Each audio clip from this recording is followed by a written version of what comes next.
বাংলায় দ্বিতীয় দফার প্রার্থী তালিকা ইতিমধ্যেই ঘোষণা করে দিয়েছে বিজেপি। প্রার্থী তালিকা একের পর এক চমক রয়েছে, সেই বিষয় নিয়ে আমরা আলোচনা করছি। কিন্তু এই মুহূর্তে আমার সঙ্গে সরাসরি রয়েছেন জলপাইগুড়ির বিজেপি প্রার্থী ডক্টর জয়ন্ত রায়। জয়ন্তবাবু, আপনাকে স্বাগত জানাই TV9 বাংলায়। আমি স্টুডিও থেকে শুভজিৎ কথা বলছি। প্রথমেই শুভেচ্ছা জানাই, অভিনন্দন জানাই।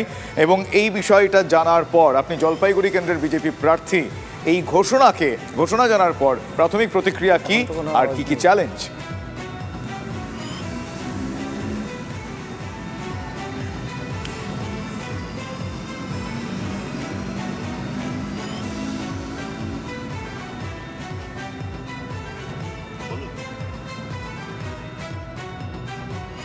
জয়ন্তবাবু, আপনি আমার কথা শুনতে পাচ্ছেন?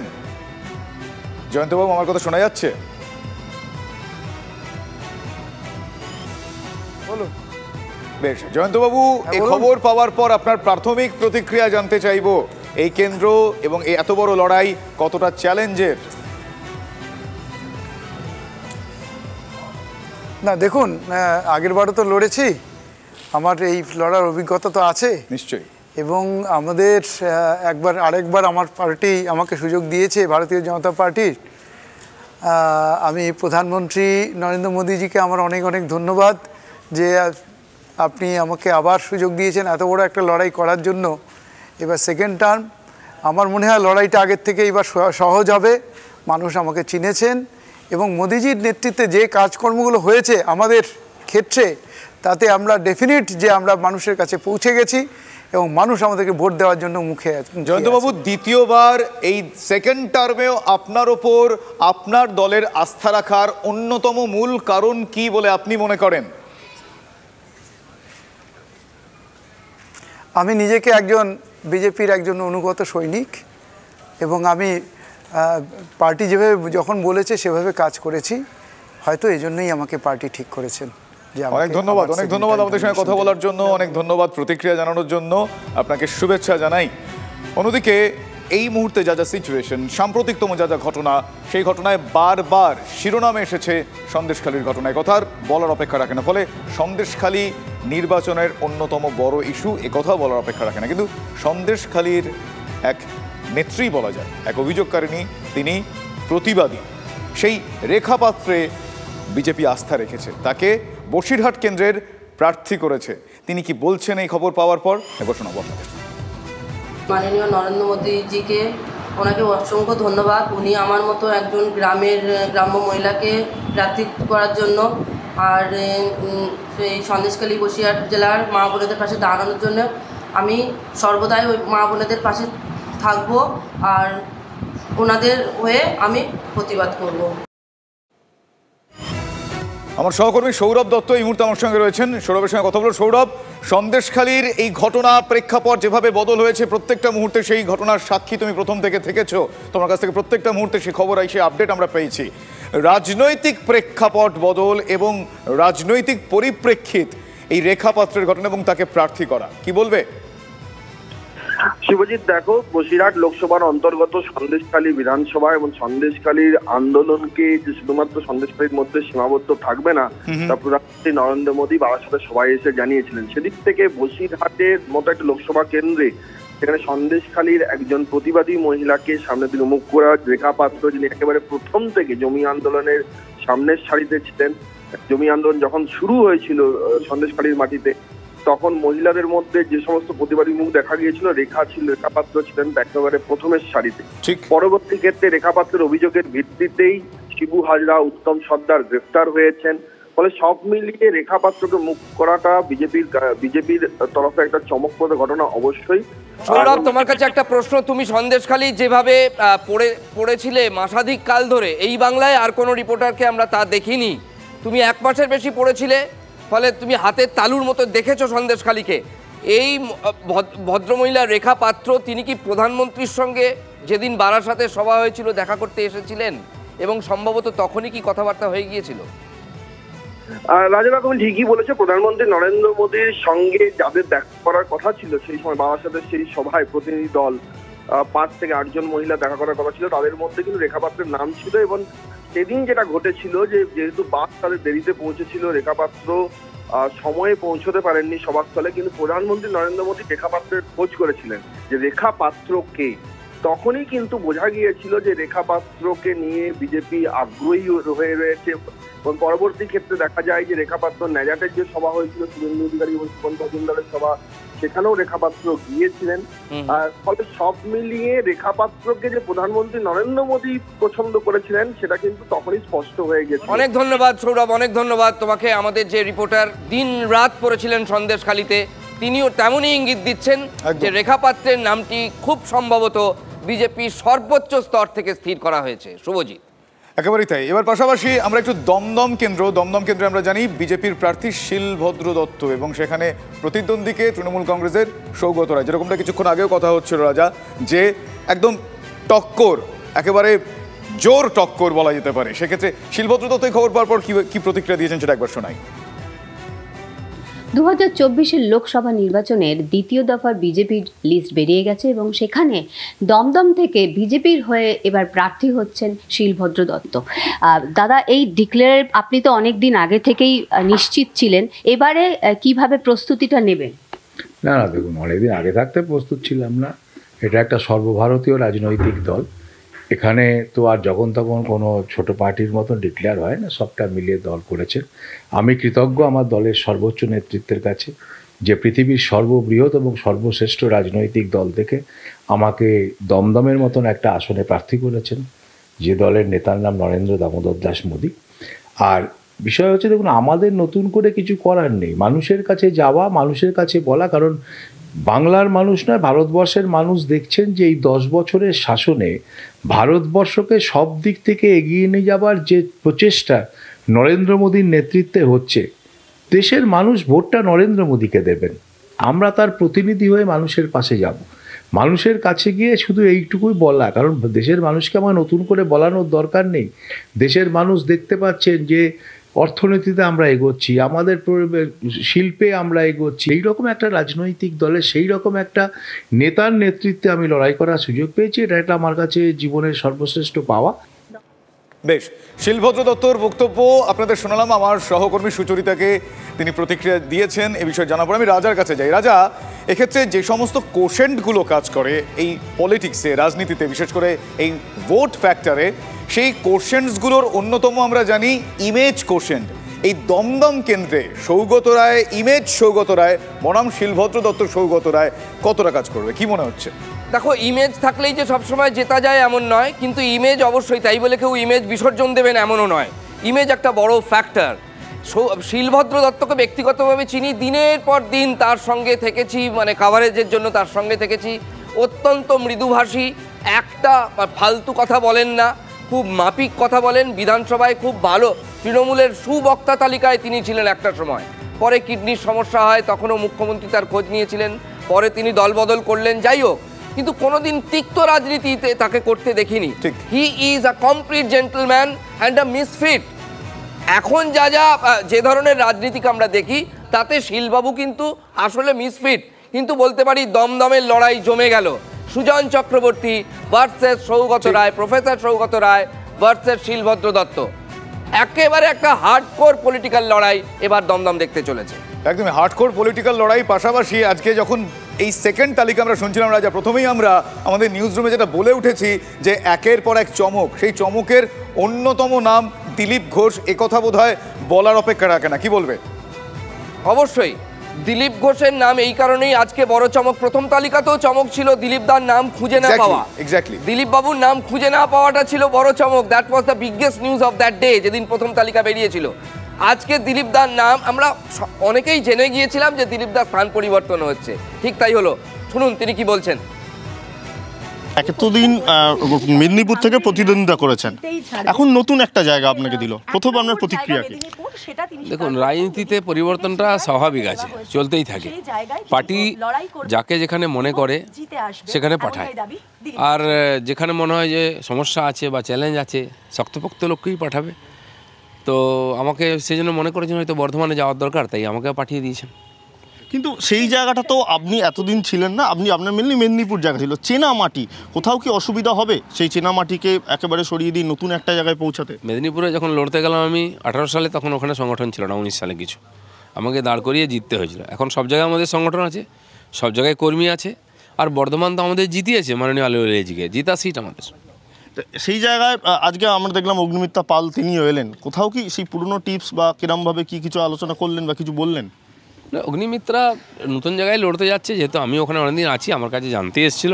আপনার বিরুদ্ধে তো কীর্তি আজার, কোথাও অসুবিধা হবে না? সেটা একটা ফেস, এবং সেই জায়গায় আপনি একেবারে যদিও পরিচিত মুখ বিজেপি, তারপরেও কিন্তু নতুন কিন্তু কীর্তি আজার রয়েছেন। কার অসুবিধা হয় সেটা তো সময় বলবে। এর আগে আমি অনেক বড় বড় নেতাদের বিরুদ্ধে লড়াই করেছি এবং জিতেছি। বেশ, প্রসঙ্গে যার কথা উঠলো অগ্নিমিত্রা পাল, তিনি কি বলছেন একবার শোনাবো। অত্যন্ত কি বলবো কৃতজ্ঞ আমার শীর্ষ নেতৃত্বের কাছে, আমার মাননীয় প্রধানমন্ত্রী, মাননীয় গৃহমন্ত্রী, মাননীয় নাড্ডাজি, আমাদের অনারেবল প্রেসিডেন্ট, আমাদের honourable general secretary organisation BL Santoshji, এবং আমার প্রেসিডেন্ট রাজ্যের আমার ডক্টর সুকান্ত মজুমদার, শুভেন্দু অধিকারী, আমাদের 4 অবজারভার, আমাদের সুনীল বানসালজি, মঙ্গল পাণ্ডেজি, অমিত মালভিয়াজি, আশা লখরাজি, এবং অমিতাভ দা, আমাদের OGS, যিনি সবসময় আমাদের পাশে থাকেন, সতীশ ডোনজি, সবার কাছে আমি অত্যন্ত কৃতজ্ঞ, ভাবতেই পারি। এবার দুজনের নাম বলবো, তাপস রায়, অর্জুন সিং। কেন এই মুহূর্তে তাদের নাম গুরুত্বপূর্ণ? আপনারা জানেন সদ্য তৃণমূল কংগ্রেস থেকে বিজেপিতে তারা জয়েন করেছেন। টিকিট পাবেন কি তারা, এই প্রশ্ন ছিল, সম্ভাবনাময় দিকগুলোও ছিল, কিন্তু টিকিট পাওয়ার পর তাদের কি প্রতিক্রিয়া শোনাই। আমি অত্যন্ত খুশি, আনন্দিত, সাথে সাথে আমি কৃতজ্ঞ ভারতীয় জনতা পার্টির কেন্দ্রীয় নেতৃত্বের প্রতি, রাজ্য নেতৃত্বের প্রতি এবং বিজেপি পরিবারের প্রতি। তারা আমাকে কলকাতা উত্তরের বিজেপির প্রার্থী হিসাবে মনোনীত করার জন্য। এই যে একটা 2 অক্ষরের একটা শব্দ, এটা যেন তাড়া করে বেড়াতো বিধানসভার ভেতরে, বিধানসভার বাইরে। গাড়িতে করে যাচ্ছি BT রোডের ওপরে, বিজেপির মিছিল থেকে চিৎকার, গাড়ি করে যাচ্ছি বিরাটিতে, জেলা সভাপতি হিসাবে CPM-এর মিছিল থেকে চিৎকার। এটা বড় বেদনাদায়ক হয়ে দাঁড়াচ্ছিল।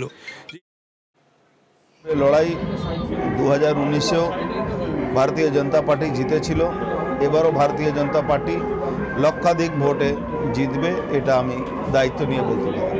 দল ঠিক করে কাকে কোথায় রাখা যায়, কাকে কোথায় রাখা যায় না, দল বিশ্বাস করেছে, আর দলের বিশ্বাসযোগ্য আমি থাকব। আগামী দিন জিতে পার্টির নেতৃত্ব আশীর্বাদে জিতে 2019-এর মতন ব্যারেকপুর আবার ভারতীয় জনতা পার্টি জিতবে। আরও একজন প্রার্থীর তার বক্তব্য শোনাবো, অমৃতা রায়। হ্যাঁ, রাজমাতা অমৃতা রায়, কৃষ্ণনগর কেন্দ্রের প্রার্থী বিজেপির। শোনাবো তিনি কি বলছেন। প্রচার দেখা যাক, এই তো ঘোষণা হলো, কাল থেকেই আশা জেতার ব্যাপারে কতটা আশাবাদী রাজবাড়ির রানীমা বর্তমান সদস্যা অমৃতা রায়? না, আমি কনফিডেন্ট 100%, 1000% জিতবেন। দেখুন, ও তো অন্য পার্টি আর আমাদের আলাদা পার্টি, সো আমাদের ন্যাচুরালি ডিফারেন্স থাকবে, একটা আইডিওলজি ডিফারেন্স তো থাকবেই। তো সেটা নিয়ে ক্ল্যাশ কোথায় হচ্ছে? আমার তো এখন দেখুন, যদি ব্যক্তি আক্রমণ করেন সেটা আলাদা, কিন্তু আদারওয়াইজ আমি আমার পথে হাঁটবো, ওর পথে হাঁটবে, তো মানে অসুবিধা। আরও এক বিজেপি প্রার্থী অসীম সরকার, তার বক্তব্য আপনাদের শোনাবো। এর আগে আমরা দেখেছি যে কোনো ইস্যুতে তিনি গান বেঁধে চটজলদি সেই গান শুনে তার প্রতিবাদ জানিয়েছেন। এবার তিনি ভোটের ময়দানে, তিনি কি বলছেন শোনাবো। আমি অত্যন্ত খুশি হয়েছি। জয় হরিচাঁদ, জয় গুরুচাঁদ, জয় জয় মাতা পিতার জয়, জয় সকল সনাতনীদের জয়, ভারত মাতা কি জয়। এটা আমার মোদিজির ভোট, চোরের বিরুদ্ধে ভোট, দুর্নীতির বিরুদ্ধে ভোট, ধর্ষকের বিরুদ্ধে ভোট, সরকারি কর্মচারীদের জিও বন্ধের বিরুদ্ধে ভোট, মিড ডে মিলের চাল চোরদের বিরুদ্ধে ভোট। এই ভোট আর আগেকার ভোট এক ভোট নয়, কিন্তু এই জন্যে আমি 100% আশাবাদী জনতা জনার্দন আমাকে সেবা করার সুযোগ দেবেন। এবং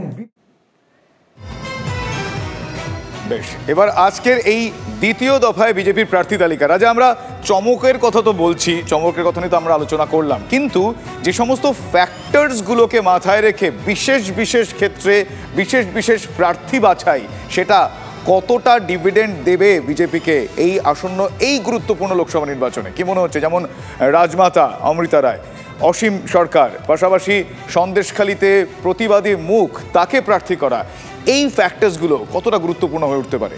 দেখো, চমক মানে যে আমরা এই যে চালু কথায় চমক বলি, সবসময় যে আকাশ থেকে তারা নেমে আসবে সেটাই চমক তা কিন্তু নয়। এই ফ্যাক্টরসগুলোকেই আমরা চমক বলি। কেন? এই যে এই ভদ্রলোক পাঞ্চীবন হরিণঘাটার বিধায়ক, সবাই জানে উনি খুব ভালো কবি গান বাঁধেন এবং গান খুব রঙ্গরসিকতা করেন। কোথাও একটা গ্রাম্য পরিবেশে উনি পরিবেশ জমিয়ে দিতে পারেন। আমি ভুলে যাও রাজনীতির কথা, তুমি যদি কাটোয়া লোকাল দিয়ে কখনো কাটোয়া লোকালে চেপে কাটোয়া যাও, তাহলে দেখবে এপাশে নবদ্বীপ মায়াপুর, এপাশে নবদ্বীপ, ওপাশে নদিয়া, কিন্তু আসলে নবদ্বীপটাও কিন্তু নদিয়া এবং কাটোয়ার মানে এখানে একটা মিক্সড কমিউনিটি রয়েছে। সেখানে কিছুটা মতুয়া নিবাসী এলাকা আছে এবং ওপার বাংলার বহু মানুষ ওখানে থাকেন। সহজ কথায় যাদের একটা সময় বলা হতো ইস্ট বেঙ্গল থেকে এসেছেন, ফলে এই যে মিশ্র কমিউনিটি, সেখানেও কিন্তু যথেষ্ট তাদের জনপ্রিয়তা থাকতে পারে। এক, দ্বিতীয় কথা হচ্ছে তুমি বললে এই যে রাজপরিবারের সদস্য, এটাও কিন্তু যথেষ্ট ভেবেচিন্তে করা হয়েছে। মহুয়া মৈত্র, তার চাল চলন কোথাও একটা তিনি যদিও গ্রামের মানুষের সঙ্গে মেশেন ভোট করতে গিয়ে, কিন্তু একটা অ্যারিস্টোক্রেটিক ব্যাপার আছে। এই অ্যারিস্টোক্রেটিক ব্যাপারটাকে কাউন্টার করবার জন্য কোথাও রাজপরিবারের সদস্যকে নিয়ে আসা হয়েছে। এক্স্যাক্টলি, যে কারণে সেই ফ্যাক্টরসগুলো মাথায় রেখে, সেই জনপ্রিয়তা এবং সেই পরিপ্রেক্ষিত মাথায় রেখে এই বিশেষ চমক, এই বিশেষ প্রার্থীদের সেই সমস্ত এলাকায় সেই সমস্ত কেন্দ্রে প্রার্থী করা। ধন্যবাদ রাজা। আরও একটা ব্রেকের সময় হয়ে গিয়েছে, আরও কিছু আপডেট রয়েছে। বাংলায় বিজেপির দ্বিতীয় দফার প্রার্থী তালিকা ঘোষিত হলো। সেই প্রার্থী তালিকায় কারা কারা রয়েছেন ইতিমধ্যে আপনারা জেনে গিয়েছেন। সেরকমই বেশ কয়েকজন প্রার্থীর প্রতিক্রিয়া শোনাই আপনাদের এখন। কে মোদিজির ক্রিয়াকলাপে মানুষ আমাদের সঙ্গে আছে। আজকে তৃণমূলে অনেক আছে, আমাদের 2 মাসের উপর প্রচার করব আমরা, তো সেখানে ইস্যু তো প্রচুর আছে। দুর্নীতি প্রধান ইস্যু, কর্মসংস্থান নেই, বেকারদের যেভাবে রাস্তায় তারা আন্দোলন করছে, যারা যোগ্য চাকরি প্রার্থী তারা আন্দোলন করছে। এখান থেকে প্রচুর মানুষকে বাইরে অন্য রাজ্যে কাজে চলে যেতে হচ্ছে, কাউকে মধ্যপ্রাচ্যে চলে যেতে হচ্ছে। আর আমাদের রাজ্য সরকার সেভাবে আগামী যে ভবিষ্যৎ যারা আমাদের যুব প্রজন্ম, তাদের জন্য কোনো পরিকল্পনা নেই। সুতরাং সাধারণ মানুষের একেবারে রুটি রুজি থেকে শুরু করে একেবারে বেসিক নিড যেগুলো আছে সেগুলো সবই ইস্যু আছে। অন্যান্য লোকসভাগুলো যেভাবে দ্রুত গতিতে উন্নয়ন হচ্ছে, এই জঙ্গিপুরের লোকসভার মানুষও সেই উন্নয়নের গতিতে যেন তারা ছুটতে পারে। এই জঙ্গিপুর লোকসভায় যেন উন্নয়ন হয়, তার জন্য মোদিজির মনোনীত আমাদের যে প্রার্থী, বিজেপির মনোনীত প্রার্থী, আমাকে সুযোগ দিয়েছেন।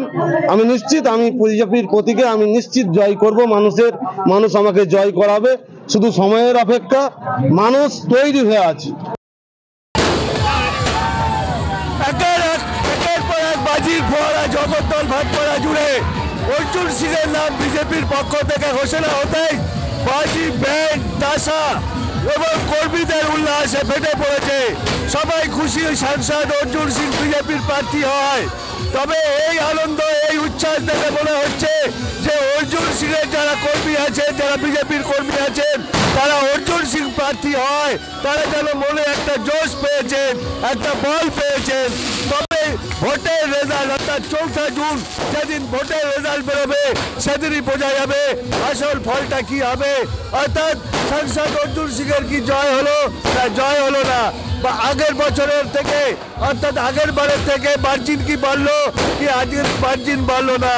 তবে যে উচ্ছ্বাস দেখে মনে হচ্ছে তা অনেকটা আরও মার্জিন বাড়তে পারে বলে সাংসদ অর্জুন সিং তিনি দাবি করছেন। ভাটপাড়া থেকে বিশ্বজিতের সঙ্গে অনন্ত চট্টোপাধ্যায়, টিভি 9 বাংলা।